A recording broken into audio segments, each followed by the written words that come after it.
انسان اپنے آپ کو بڑی توپ چیز سمجھتا ہے، لیکن اگر غور کرے تو اس کا ایک سانس بھی اس کا اپنا نہیں، وہ اللہ سبحانہ و تعالیٰ نے اس کو عطا کیا ہے۔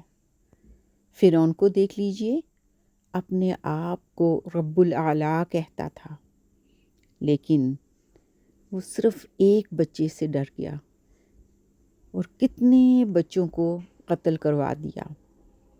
حضرت موسیٰ علیہ السلام کو جب اس نے اٹھایا ہوا تھا تو حضرت موسیٰ علیہ السلام نے اس کی داڑھی کو کھینچا اور وہ ڈر گیا۔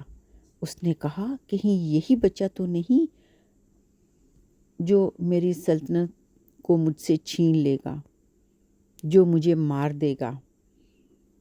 اپنے آپ کو رب کی جگہ رکھنے والا بھی ڈر گیا۔ تو غور کیجئے، عاجز ہو جائیے۔